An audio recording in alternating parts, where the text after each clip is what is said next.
বরাবর মাকে দেখেছি মাছের মুড়ো বা পেটি কখনো পাতে নেবে না। সব সময় লেজার মাছটুকু মায়ের জন্য তোলা থাকতো।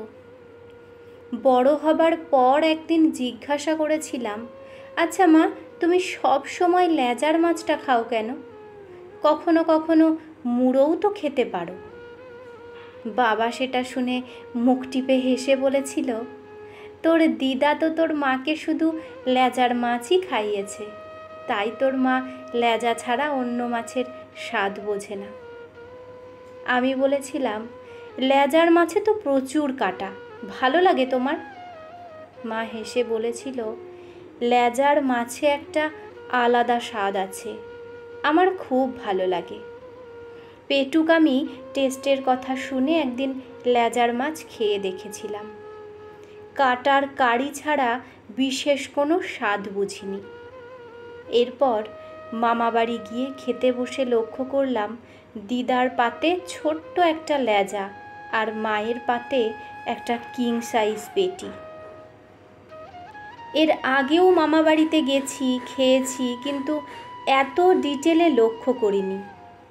আমি অবাক হয়ে দিদাকে বললাম, আরে মা তো পেটি খায় না গো, লেজাটা দাও। দিদা হেসে বলল, আমি তো তোর মায়ের মা, আমি জানবো না তোর মা কি খায় আর কি খায় না? বুঝলি দিদি ভাই, তোর মা কখনো লেজার মাছ মুখে তুলতো না, আগাগোড়া পেটি বা কোলের মাছটা ওর জন্যই তোলা থাকতো। জানি এখন ওর লেজের মাছ খেতে অভ্যেস হয়ে গেছে, তবুও মায়ের কাছে দুদিন একটু ভালো মন্দ খাক। আমি অবাক হয়ে তাকিয়েছিলাম মায়ের দিকে।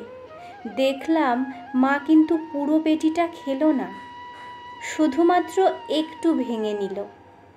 পরে মাকে অনেক চেষ্টা করেছি মুড়ো বা পেটি খাওয়াতে, কিন্তু নিজের মানুষটার ওপর নাকি সংসারের ওপর প্রবল অভিমানে জানি না, মা ওই এক টুকরো লেজা নিয়েই সন্তুষ্ট থাকত।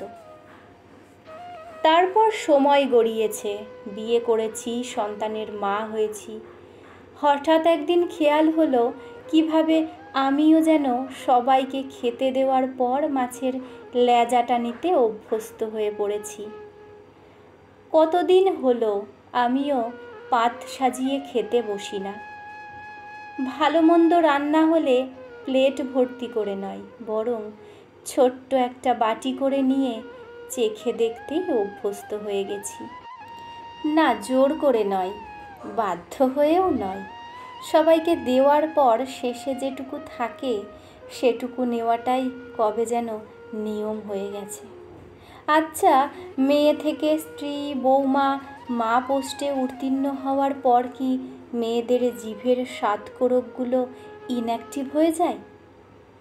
যেটুকু আছে সেটুকু চেঁচে পুচে নেওয়ার অভ্যাস কি সংসার তৈরি করে দেয়, নাকি আমরা নিজেরাই অভ্যাস করে নিই? কে জানে।